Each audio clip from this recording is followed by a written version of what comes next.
जरा सोचिए, एक इनविजिबल शील्ड जो अर्थ को स्पेस के हार्श रेडिएशन से प्रोटेक्ट करता है, यह है अर्थ की मैग्नेटिक फील्ड। एक डायनामिक फोर्स जो हजारों सालों से जिंदगी को प्रोटेक्ट करती आ रही है। आज अर्थ पर लाइफ है तो सिर्फ इसी के कारण है। लेकिन यह शील्ड स्टैटिक नहीं है, यह कॉन्स्टेंटली चेंज हो रही है और साइंटिस्ट इस मिस्ट्री को समझने की कोशिश कर रहे हैं कि यह क्यों और कैसे चेंज हो रही है। आगे के कुछ मिनट्स में हम जानेंगे कि अर्थ की मैग्नेटिक फील्ड कैसे बनती है, यह है क्या, कैसे काम करती है और इसका बदलता हुआ नेचर हमारे लिए क्यों इम्पोर्टेंट है। अर्थ की मैग्नेटिक फील्ड एक जायंट बार मैग्नेट जैसी है, लेकिन इसका यह मतलब नहीं है कि अर्थ के अंदर कोई बड़ा सा मैग्नेट दबा हुआ है। कुछ साइंटिस्ट्स का यह सोचना भी था एंड बहुत सारी खुदाई करके भी देखी गई, लेकिन ऐसा कुछ नहीं निकला। यह मैग्नेटिक फील्ड अर्थ के कंपोजिशन के कारण जनरेट होती है। अगर हम अर्थ को पील करें, यानी हम इसके कंपोजिशन को देखें, तो हमें पता चलता है कि अर्थ 4 लेयर से बनी हुई है। First layer the crust, where we live, मतलब जहां हम रहते हैं, ऊपर सबसे ऊपर की लेयर को हम क्रस्ट कहते हैं, जो कि लगभग 31 किलोमीटर 31 किलोमीटर गहरी है लैंड्स पर और 5 से 8 किलोमीटर गहरी है ओशन फ्लोर पर।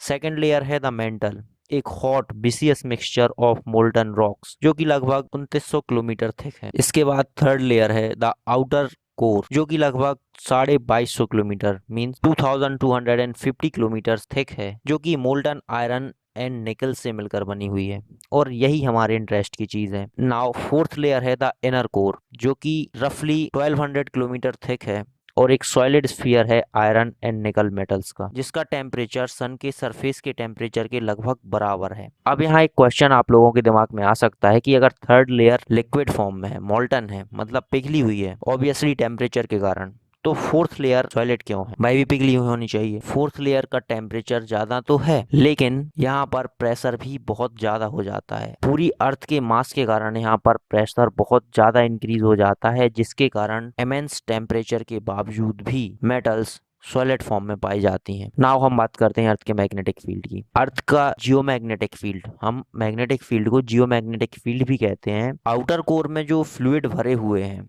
जो फ्लूइड मूव कर रहे हैं, उन्हीं के कारण बनता है। कुछ कन्वेक्टिव फोर्सेस होती हैं जो उस फ्लूइड को मूव करती हैं, कॉन्स्टेंटली घुमाती रहती हैं। कन्वेक्शन फोर्सेस ऐसी फोर्सेस होती हैं जो हीट को एक जगह से दूसरी जगह ले जाती हैं। आमतौर पर हम डेली लाइफ में एग्जांपल्स ले सकते हैं हवा या पानी का, लेकिन यहाँ हवा या पानी नहीं, यहाँ पर पिघली हुई धातुएं, मोल्टन मेटल्स मूव करती हैं, जो कि अर्थ की रोटेशन के कारण लूप्स बना लेती हैं, एक तरह से क्लोज्ड लूप फॉर्म कर लेती हैं। और जब यह मोल्टन मेटल्स गोल गोल घूमती हैं तो एक इलेक्ट्रिक करंट जनरेट होने लगता है फ्लो ऑफ चार्ज के कारण, जो कि कई सौ माइल्स में फैला होता है और इसकी speed thousands of mile per hour की स्पीड होती है। जैसा कि हमें पता है कि इलेक्ट्रिसिटी के फ्लो होने से मैग्नेटिक फील्ड भी जनरेट होती है, इसी तरह अर्थ की मैग्नेटिक फील्ड जनरेट होती है। यह मैकेनिज्म जो कि मैग्नेटिक फील्ड को बनाए रखता है, इसे हम जियोडायनोमो कहते हैं। अर्थ के सरफेस पर यह मैग्नेटिक फील्ड्स दो पोल्स बनाती है, जिसे हम डायपोल कहते हैं, north pole and south pole, जिनकी पोलैरिटी अपोजिट होती है, एक पॉजिटिव और दूसरा नेगेटिव, बिल्कुल एक बार मैग्नेट की तरह है। मैग्नेटिक फील्ड की इनविजिबल लाइंस एक क्लोज्ड और कंटिन्यूअस लूप में फ्लो करती हैं। नॉर्थ मैग्नेटिक पोल में अर्थ के अंदर जाती हैं और साउथ मैग्नेटिक पोल से बाहर निकल आती हैं। सोलर विंड्स अर्थ की सन फेसिंग साइड्स पर मैग्नेटिक फील्ड को कंप्रेस कर देती हैं और नाइट फेसिंग साइड्स पर एक लंबी टेल में स्ट्रेच कर देती हैं। इस फील्ड के नॉर्थ और साउथ मैग्नेटिक पोल जियोग्राफिक पोल से अलाइन नहीं करते हैं। अब जियोग्राफिक पोल्स क्या होते हैं? जियोग्राफिक पोल्स, हमने अर्थ पर दो पोल्स बनाए हुए हैं जिन्हें हम अर्थ की एक्सिस ऑफ रोटेशन के एंड पॉइंट्स मान सकते हैं, एक नॉर्थ पोल और एक साउथ पोल, जो कि मैग्नेटिक पोल्स से एग्जैक्टली अलाइन नहीं करते। क्यों? क्योंकि मैग्नेटिक पोल्स चेंज होते रहते हैं, जिसके बारे में हम आगे डिस्कस करेंगे। और इसी वजह से कंपास मैग्नेटिक नॉर्थ तो दिखाता है लेकिन ट्रू नॉर्थ नहीं दिखाता। और एक और माइंड ब्लोइंग बात है, जिसे हम मैग्नेटिक नॉर्थ पोल समझते हैं वह एक्चुअली में मैग्नेटिक साउथ पोल है, और जिसे हम मैग्नेटिक साउथ पोल समझते हैं वह एक्चुअल में मैग्नेटिक नॉर्थ पोल है। यह फील्ड स्पेस में हजारों किलोमीटर तक एक्सटेंड करती है, जिसे हम मैग्नेटोस्फीयर कहते हैं, जो कि हमारे प्लेनेट को प्रोटेक्ट करती है एक बबल की तरह। सो यह मैग्नेटिक फील्ड इंपॉर्टेंट क्यों है? सबसे पहले तो यह हमें सोलर विंड्स से प्रोटेक्ट करती है। सोलर विंड्स क्या होती हैं? यह होती हैं चार्ज्ड पार्टिकल की स्ट्रीम्स जो सन से निकलती हैं। जैसा कि हमें पता है sun billions of tons matter emit करता रहता है, सो यही मैटर अर्थ तक भी आता है। और अगर यह शील्ड ना हो तो यह पार्टिकल्स हमारे एटमॉस्फेयर को स्ट्रिप कर देंगे, मतलब यह पार्टिकल्स या रेडिएशन अर्थ से एटमॉस्फेयर को गायब कर देंगे और डायरेक्ट अर्थ सरफेस पर आ जाएंगे। एंड अर्थ को मास बनने में ज्यादा टाइम नहीं लगेगा, क्योंकि पहले मास के पास भी शायद एटमॉस्फेयर था और उसकी मैग्नेटिक फील्ड कमजोर थी, इसी कारण सन ने उसके एटमॉस्फेयर को टाटा बाय बाय करा दिया। एंड मार्स कैसी हालत में है यह आपको पता ही है। और जब यह पार्टिकल्स एटमॉस्फेयर में ट्रैप हो जाते हैं, इस मैग्नेटोस्फीयर में ट्रैप हो जाते हैं, तो हमें ऑरोरास जैसे अमेजिंग विजुअल्स भी देखने को मिलते हैं। लेकिन कहते हैं ना कि खूबसूरती खतरनाक होती है, सो बिल्कुल ऐसा ही ऑरोरास के केस में भी। यह देखने में तो बहुत अच्छे लगते हैं, लेकिन अगर कभी ज्यादा ऑरोरास दिखने लगे, फ्रिक्वेंटली दिखने लगे, तो इसका यह मतलब है कि मैग्नेटिक फील्ड धीरे धीरे वीक हो रही है, जो कि हमारे लिए बिल्कुल भी अच्छा नहीं है। क्योंकि मैग्नेटिक फील्ड सिर्फ प्रोटेक्ट ही नहीं करती है, बल्कि हमें डायरेक्ट भी करती है। जीपीएस, सैटेलाइट्स और कम्युनिकेशन सिस्टम्स, इन सब के लिए यह बहुत ज़्यादा क्रूशियल है। इवन कुछ एनिमल्स जैसे बर्ड्स और सी टर्टल्स मैग्नेटिक फील्ड का यूज करके माइग्रेट करते हैं। आपने देखा होगा कि टर्टल्स ओशन में नहीं बल्कि बीचेस पर, ओशंस के एकदम बाजू में एग ले करते हैं, वो भी रेत के अंदर। और जब इन एग्स में से बच्चे निकलते हैं तो वह कहीं और नहीं जाते, बल्कि डायरेक्टली ओशन की साइड ही मूव करना स्टार्ट कर देते हैं। तो आपको क्या लगता है, कोई उन्हें बताता होगा अंडे के अंदर कि तुम्हें इस साइड जाना है? नहीं, बल्कि वह इस मैग्नेटिक फील्ड का यूज करके ही डिटेक्ट कर पाते हैं कि ओशन किस साइड है। बट जब इस फील्ड को सोलर स्टॉर्म से डिस्टरबेंस होता है तो power grids, satellites, astronauts, animals, birds, सभी के लिए एक डेंजरस सिचुएशन क्रिएट हो जाती है। नाउ हम बात करते हैं मैग्नेटिक फील्ड के चेंजिंग नेचर की। मैग्नेटिक नॉर्थ पोल हर साल लगभग 50 kilometre means 34 miles per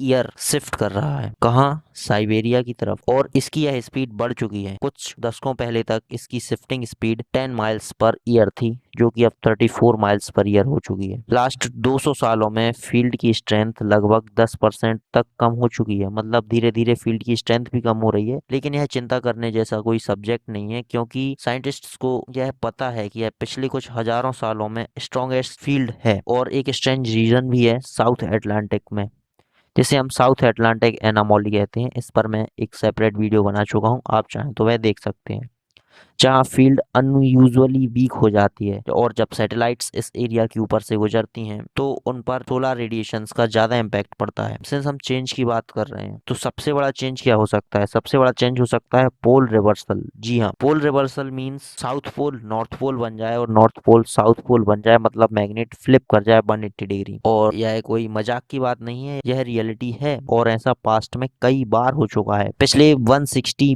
millions year में कई 100 बार मैग्नेटिक पोल्स चेंज हो चुके हैं, रिवर्स हो चुके हैं। और लास्ट टाइम यह रिवर्सल 7,80,000 साल पहले हुआ था। रिवर्सल्स के दौरान यह फील्ड बहुत वीक हो जाती है और इस प्रोसेस को पूरे होने में कई हजारों साल लग जाते हैं। तो ऐसा तो नहीं है कि कोई रिवर्सल हमारी क्लोज हो, फिलहाल तो साइंटिस्ट्स क्लियर नहीं है। तो क्या एक वीक मैग्नेटिक फील्ड या पोल रिवर्सल्स हमारे लिए डेंजरस हो सकते हैं? हाँ, कुछ एक्सटेंट तक। पोल रिवर्सल्स के दौरान फील्ड कंप्लीटली वैनिश तो नहीं होती है, बट बहुत कॉम्प्लेक्स हो जाती है। या हम यूं कह सकते हैं कि जो अभी दो पोल्स हैं, उन दो की जगह बहुत सारे पोल्स क्रिएट हो जाते हैं। थोड़ा ज्यादा रेडिएशन अर्थ तक पहुंचने लगता है, जिसका इम्पैक्ट सैटेलाइट्स, ग्रिड्स, एस्ट्रोनॉट्स सब कुछ पर पड़ता है।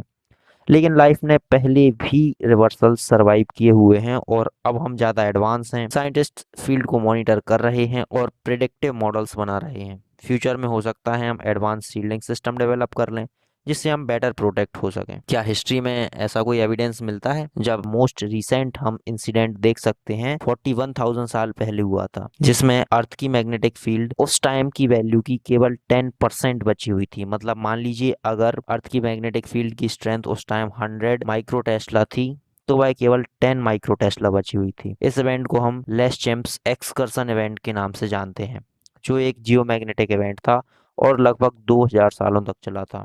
इस कोलैप्स की वजह से सोलर रेडिएशंस ने एटमॉस्फेयर को पेनिट्रेट किया, जिसकी वजह से यूवी एक्सपोजर बढ़ गया। और हो सकता है कि इससे ह्यूमंस भी इवॉल्व हुए हों। कैसे? हम इसकी कुछ की फाइंडिंग्स पर नजर डालते हैं। सबसे पहले तो अरोरा पोल्स से बाहर तक स्प्रेड हो गई थी। जैसा कि मैंने आपको बताया कि जब रेडिएशंस ज़्यादा होते हैं तो अरोरास ज्यादा बनने लगती हैं। तो यह अरोरास पोल से बाहर तक स्प्रेड हो गई थी। यूरोप और नॉर्थ अफ्रीका के आसमान में भी हमें अरोरास विजिबल थी उस टाइम। मतलब आप सोच सकते हैं कि जो अरोरास सिर्फ पोल्स पर देखने को मिलती हैं वह इक्वेटर के पास देखने को मिली थी। तो मैग्नेटिक फील्ड कितनी ज्यादा वीक हो गई थी। होमोशेपियंस ने इसे शायद अडॉप्ट कर लिया था, तभी आज इंसानियत जिंदा है। उन्होंने शायद कपड़े पहनना स्टार्ट कर दिया था।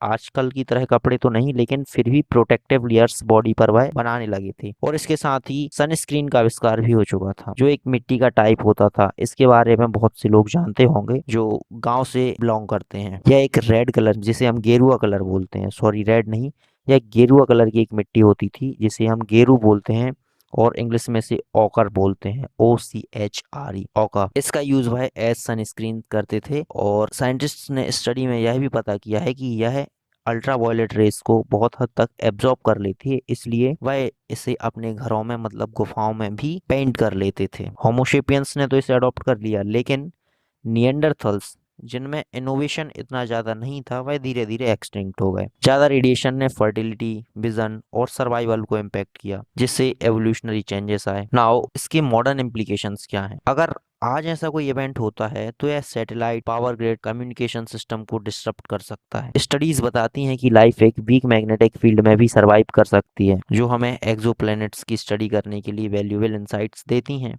मतलब हम ऐसे प्लैनेट्स को भी स्टडी कर सकते हैं जहां पर मैग्नेटिक फील्ड कमजोर हो। अर्थ की मैग्नेटिक फील्ड एक इनक्रेडिबल नेचुरल फीचर है, एक जीता जागता एग्जाम्पल है कि अर्थ के अंदर कितना कुछ चल रहा है और अर्थ अंदर से कितनी एक्टिव है। यह एक सील्ड भी है, एक गाइड भी है और एक अनसॉल्व मिस्ट्री भी है। इसके चेंजेस हमें याद दिलाते हैं कि अर्थ कॉन्स्टेंटली इवॉल्व कर रही है। जब हम इन चेंजेस को समझने की कोशिश करते हैं तो हम सिर्फ पास्ट ही नहीं बल्कि फ्यूचर के लिए भी प्रिपेयर हो जाते हैं। अब आपके दिमाग में एक सवाल यहाँ आना चाहिए कि आखिर साइंटिस्ट्स को पता कैसे चला कि कई हजारों, लाखों, मिलियन साल पहले अर्थ की मैग्नेटिक फील्ड रिवर्स हुई है या पोल चेंज हुए हैं? तो इसका पता चलता है रॉक्स की स्टडी करके। जैसा कि हम जानते हैं कि रॉक्स 3 टाइप की होती हैं: सेडिमेंट्री रॉक्स, इग्नियस रॉक्स और मेटामॉर्फिक रॉक्स। तो जो इग्नियस रॉक्स होती हैं उनकी स्टडी करके हम मैग्नेटिक फील्ड के बारे में पता कर सकते हैं, क्योंकि वह रॉक्स लावा से बनती हैं। लावा भी मोल्टन मेटल्स ही होती हैं जो कि मैग्नेटिक फील्ड के डायरेक्शन में ही फ्लो करती हैं। सो उनकी स्ट्रक्चर को, मींस इग्नियस रॉक्स के स्ट्रक्चर को स्टडी करके हम उस पर्टिकुलर टाइम की मैग्नेटिक फील्ड के डायरेक्शन को समझ सकते हैं। और हम यह कैसे पता कर सकते हैं कि कौन सी रॉक कितनी पुरानी है? तो वह सब चीज़ें कार्बन डेटिंग से हमें बहुत आसानी से पता चल जाती हैं। हिस्ट्री बहुत बहुत बहुत ज़्यादा ज़रूरी है हमें फ्यूचर में प्रिपेयर होने के लिए। यह था एक डिस्कशन अर्थ की चेंजिंग मैग्नेटिक फील्ड के बारे में। अगर आपको यह इंटरेस्टिंग लगा है कमेंट्स में ज़रूर बताएं, और अगर आपके मन में कोई डाउट है तो आप वह भी पूछ सकते हैं। एंड अगर आपको वीडियो अच्छा लगा है तो इसे लाइक करें, अपने फ्रेंड्स के साथ शेयर करें और ऐसे ही अमेजिंग कंटेंट के लिए चैनल को सब्सक्राइब करें। Thanks for watching this video. मिलते हैं नेक्स्ट वीडियो में, तब तक के लिए बाय।